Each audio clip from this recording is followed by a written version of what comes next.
This post was first published in March of last year. Sadly, it's more relevant than ever.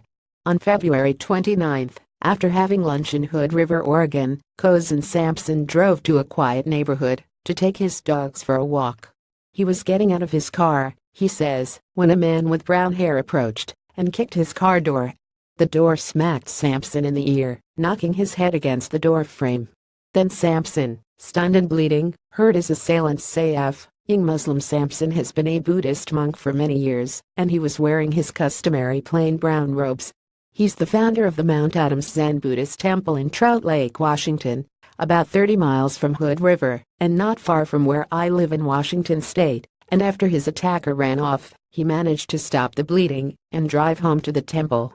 Sampson initially decided not to report the incident, but a friend convinced him that it needed to be made public, so on March 2, he called the Hood River Police.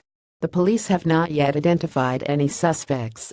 Later that week, Sampson told the Hood River News, "I am happy it happened to me, and not to a Muslim. My biggest concern is for how anyone has to live with the fear and the distrust and the possibility of an assault. I am happy it happened to me, and not to a Muslim. I'd like to think that's how I'd react to a whack on the head from a bigot, but I'm not sure I have it in me." Violence, it appears, is contagious. But research suggests that compassion is contagious, too. When people see others performing acts of unexpected goodness, they often experience a feeling that psychologist Jonathan Haidt calls moral elevation.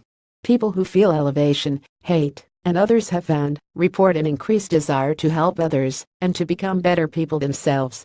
He writes that frequent bad deeds trigger social disgust, cynicism, and hostility toward one's peers. Then frequent good deeds may have a type of social undoing effect, raising the level of compassion, love, and harmony in an entire society.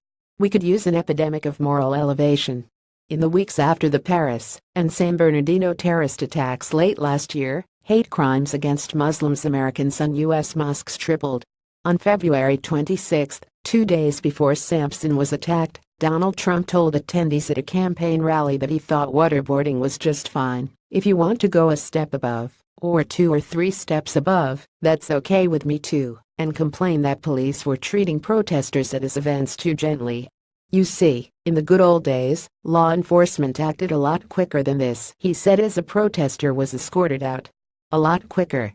In the good old days, they'd rip him out of that seat so fast." More and more conscientious people, from many points on the political spectrum, are speaking out against Trump's violent rhetoric and doing what they can to contain its effects.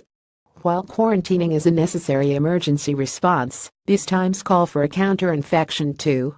Sampson's empathetic, elevating response to his frightening experience, in other words, might be just the sort of thing the doctor ordered for all of us. On March 11, some 150 people held a candlelight vigil in Hood River to show support for Sampson and for a more tolerant community. "There are some politicians who have people riled up as they seek to build their power base," Sampson observed. "They are not seeing everyone as a part of the human family. We need to find a kinder way to approach our differences and look at the rest of life." Photo of the vigil in Hood River by Casey Pfeiffer. Used with permission. Categorized in Michelle, Mindbrain tags Buddhism, compassion, Islam, Jonathan Haidt, moral elevation.